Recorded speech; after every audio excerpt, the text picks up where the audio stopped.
Film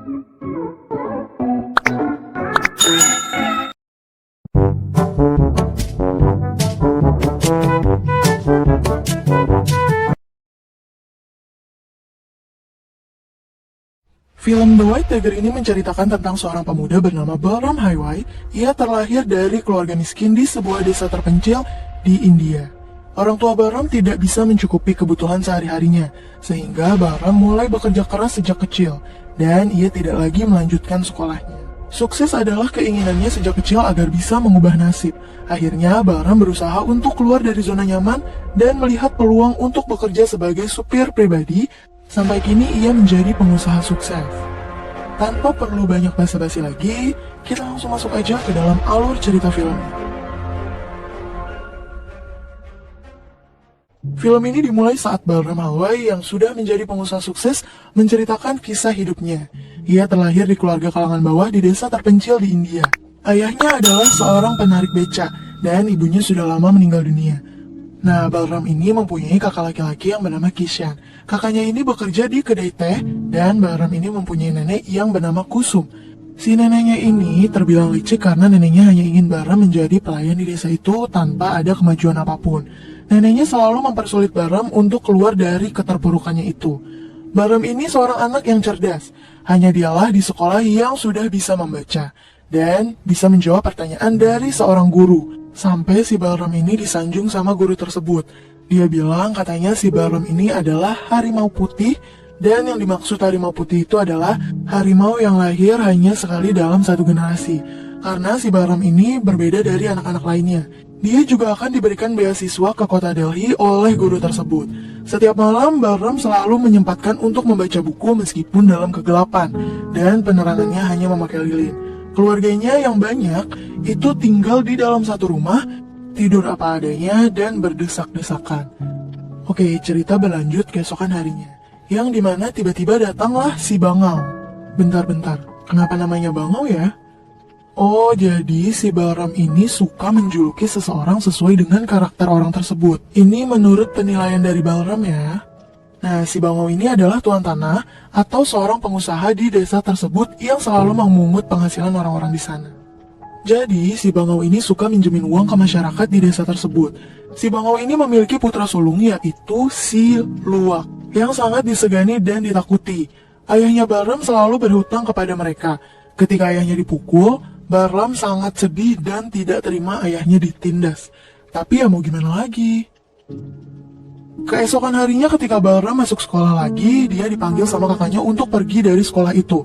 Ternyata Balram dibawa ke kedai teh. Balram bingung, kenapa dia dibawa ke kedai teh? Kan harusnya dia pergi ke Delhi untuk menerima beasiswa. Oh, ternyata Balram gak jadi nerima beasiswa itu karena ayahnya gak mampu membayar hutang-hutang ke tuan tanah itu, ke si Bangau itu ya. Nah, neneknya yang licik yang memaksanya untuk bekerja di kedai teh itu. Dan sejak saat itulah, Balram tidak pernah kembali lagi ke sekolah. Pada akhir tahun itu, ayahnya sakit TBC. Di desa itu nggak ada rumah sakit, sehingga mereka harus pergi selama 2 hari perjalanan ke desa lain yang ada rumah sakitnya. Tapi pas sampai di sana ternyata nggak ada dokter yang datang. Ya udah, jadi pasien-pasien yang ada di sana termasuk ayahnya Balram ya ditelantarin gitu aja. Karena sakitnya semakin parah, akhirnya ayahnya Balram meninggal dunia. Balram sampai pingsan saat pemakaman ayahnya itu. Cerita berlanjut saat Balram sudah dewasa. Balram pun sudah mulai mengerti betapa sulitnya untuk mendapatkan kebebasan di India. Ia menganggap hidup di India bagaikan ayam yang ada di dalam kandang. Jadi si Balram bikin perumpamaan bahwa ayam bisa melihat dan mencium darah temannya yang sedang dipotong. Mereka juga tahu giliran nih bahwa mereka berikutnya lah yang akan dipotong. Tapi nggak ada berontak sama sekali dan tidak berusaha kabur dari kandang itu. Maksudnya si Balram ini adalah keluar dari zona nyaman. Nah, mayoritas pelayan di India itu dibesarkan untuk bersikap seperti ayam itu. Kepercayaan pelayan kepada tuannya sangatlah kuat. Dari kecil sampai dewasa, Balram masih menjadi seorang pekerja di kedai teh itu. Dia juga nyapu-nyapu di sana sambil belajar mencuri ilmu dan mendengar obrolan para pelanggan. Tidak lama kemudian Balram keluar sebentar dari kedai teh itu dan melihat ada yang datang. Saat itulah pertama kalinya Balram melihat putra bungsu si Bangau, yaitu Mr. Ashok. Mr. Ashok ini baru saja pulang dari Amerika ke Dhanbad, India, yaitu tempat keluarganya berbisnis batubara. Saat itulah Bahram mulai tahu bahwa Mr. Ashok adalah tuan yang disediakan untuknya. Bahram dengar bahwa mereka butuh supir kedua untuk Mr. Ashok. Namun Bahram tidak bisa mengemudi. Ia pun akhirnya meminta uang ke neneknya 300 rupiah untuk kursus mengemudi di sana. Namun neneknya lagi-lagi mempersulitnya. Neneknya tidak mengizinkan Bahram. Neneknya juga memaksa Bahram untuk tetap bersama-sama di desa itu dengan kakaknya. Karena kakaknya mau dinikahin paksa. Nah, hal itu juga akan terjadi ke Bahram, yaitu dijodohkan dan stuck di situ-situ aja. Namun, sebisa mungkin Bahram ini menolak untuk dinikahin. Akhirnya Bahram tetap merayu neneknya kalau misalnya Bahram jadi supir, neneknya bisa beli kerbau dan warga desa pada iri sama neneknya. Terus neneknya nanya, "Jadi kau akan jadi supir tuan tanah?" Dan Bahram pun menjawab, "Nenek bisa jadi wanita terkaya di desa ini." Neneknya bilang, "Bersumpahlah kepada semua dewa yang kau percayai bahwa kau akan mengirimkan setiap rupiah di setiap bulannya kepada neneknya itu." Dan Bahram pun bersumpah. Dan akhirnya Bahram nekat pergi ke rumah Mr. Ashok di Dhanbad. Dia belajar mobil di sana untuk menjadi Mr. Ashok. Sesampainya di rumah Mr. Ashok, dia itu kan anak putra bungsunya dari Tuan Tanah ya. Nah, si Bahram ini ngaku-ngaku kalau dia udah berpengalaman menjadi supir selama 4 tahun. Dia juga alasannya mencari kerja sebagai supir karena majikannya udah meninggal dunia. Padahal kan aslinya Bahram belum pernah menjadi supir sama sekali kan. Bahkan dia juga baru belajar pas sampai di sana. Tapi kedatangannya Bahram ini ditolak sama satpam rumah tersebut dan disuruh pergi. Namun tiba-tiba Tuan Tanah dan Mr. Ashok keluar dari rumah tersebut dan melihat ada Bahram di sana. Dengan berbekal jago bicara dan merayu, si Bahram ini akhirnya disuruh masuk oleh Tuan Tanah. Dia langsung lari menuju tuannya sambil bersujud di kaki tuannya itu untuk ucapin terima kasih dan merayu agar dia punya putra lagi untuk mengelola desa menjadi lebih maju dari sekarang. Pokoknya dia itu pintar merayu.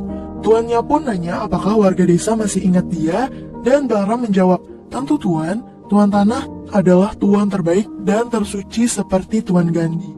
Ya, pokoknya menyanjung Tuan Tanah gitulah.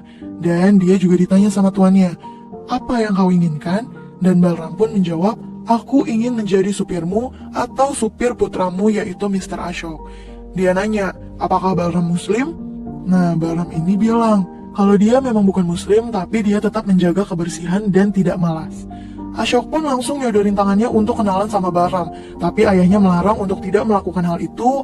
Dan akhirnya tanpa basa-basi Bahram pun langsung dites mengemudi sama Tuan Tanah, Mr. Ashok, dan Siluak, putra sulung dari Tuan Tanah. Di mobil itu Bahram ditanya, "Apa kastamu?" Bahram bilang, "Halwai Tuan." Yang ternyata Halwai itu adalah kasta terendah.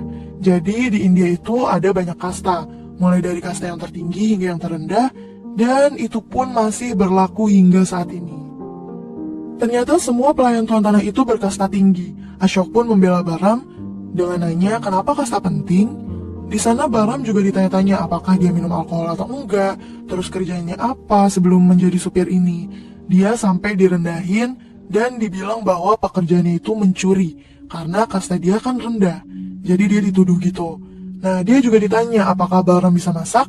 Ya, Bahram bilang bisa masak lah. Dia bilang dia bisa masak semua kue yang manis-manis. Nah, si Ashok ini udah cocok sama Bahram. Udah bisa nyetir, terus juga bisa masak. Si Ashok ini udah gak mandang mau kastanya apa, yang penting dia bisa kerja dengan baik. Tapi ayahnya dan si Luwak ini masih gak percaya kalau Bahram ini orang baik. Jadi mereka harus tetap memeriksa keluarga Bahram dulu. Ternyata si Luwak itu akhirnya ngecek keluarga si Bahram di desa Laksmarga. Dan akhirnya mereka tahu semua asal-usul keluarga Bahram. Jadi setiap tuan harus selalu tahu persis rumah keluarga pelayan mereka untuk berjaga-jaga kalau misalnya si pelayan ini mencuri dari majikannya dan kabur. Nah, kalau sampai hal itu terjadi, Bahram akan ditembak dan keluarganya juga akan dibunuh. Begitulah cara kerja kandang ayam menurut Bahram. Itulah cara menjerat jutaan pria dan wanita India, dan dia yakin bahwa si Bangau dan para putranya itu bisa mengandalkan kesetiaannya Bahram. Akhirnya Bahram dipekerjakan sebagai pengemudi kedua keluarga Tuan Tanah. Mulailah hari pertama dia bekerja. Dia dikasih seragam dan tempat tinggal di sana. Dia tinggal satu kamar sama pekerja supir utama, yaitu Ram Persad. Di sana Bahram bukan hanya menjadi supir cadangan, tetapi Bahram juga disuruh ngebersihin karpet, habis itu dia juga disuruh nyuci semua jendela di rumah itu. Bahram itu disuruh sama seorang pria berbaju coklat, ya kayaknya sih itu pelayannya juga ya. Makanya si Bahram ini sempat bilang kalau dia itu adalah supir, jadi ya kerjanya nyupir aja, kenapa dia nyuruh-nyuruh kayak gitu kan? Nah tapi si pria baju coklat itu bilang kalau si Bahram ini bukan supir doang, jadi dia itu adalah supir kedua dan bukan supir utama. Jadi saat Bahram lagi bersih-bersih di rumah itu, Bahram ngeliat si supir pertama itu cuman keliling-keliling rumah seperti tuan dan bermain sama anak-anak di sana. Dia sih kayak cemburu dan iri gitu. Dan di sini si Bahram kepo sama si supir utamanya yaitu Rampersad. Bahram nanya, kenapa si Rampersad itu nggak ikut makan bareng? Kan mereka itu kan setiap makan siang selalu makan bareng kan. Nah, Bahram mulai curiga nih, kayaknya si pengemudi utama itu lagi nyembunyiin sesuatu. Scene berganti pada saat si Bahram lagi ngelap-ngelap gitu. Dia ngeliat Mr. Ashok lagi sama istrinya yang bernama Pinky berdua di kamar itu. Terus si Bahram ini tuh kepergok karena udah ngeliat mereka kan. Akhirnya Bahram disuruh masuk ke dalam kamar dan ditanya-tanya tentang internet, pokoknya tentang teknologi yang ada di zaman sekarang. Namun si Bahram ini kan memang kurang wawasan. Dia itu bisa baca tulis, namun dia nggak punya wawasan tentang teknologi yang ada di zaman sekarang. Sebenarnya Bahram nggak suka cara bicara Mr. Ashok yang menjatuhkannya seperti itu, dan dia bilang kalau Bahram kurang wawasan. Tapi si Bahram ini membenarkan bahwa perkataan Ashok itu ya memang benar adanya. Akhirnya Bahram mendatangi warnet untuk menambah wawasan. Keesokan harinya, di saat Bahram sedang duduk untuk memijat tuan tanah, di sana ada Mr. Ashok dan si Luwak. Mr. Ashok bilang kalau internet sudah berkembang, usaha batu baranya harus diversifikasi, yaitu semacam untuk mendapatkan keuntungan lebih. Di situ Bahram ikut campur sama obrolannya. Bahram menjawab tentang pengertian internet, kemudian si Luwak memukul kepala Bahram karena terlalu ikut campur dan memijat tuan tanah terlalu keras. Mr. Ashok pun membela si Bahram. Kenapa kamu pukul pelayan? Dia bilang gitu kan. Nah di Amerika bisa dituntut tuh, tapi tuan tanah bilang ini bukan Amerika. Jadi pelayan menghormati kita karena kita tegas. Hari gajian pun tiba. Bahram mendapatkan uang dari si Luwak. Kemudian uang itu sebagian dikasih ke keluarganya di desa. Scene berganti pada suatu malam. Bahram terbangun melihat bahwa supir utama nggak ada di kamarnya. Bahram ngelihat kalau dia itu lagi masak pagi-pagi buta. Kira-kira ngapain ya? Bahram pun akhirnya curiga dan mengikuti si supir utamanya itu.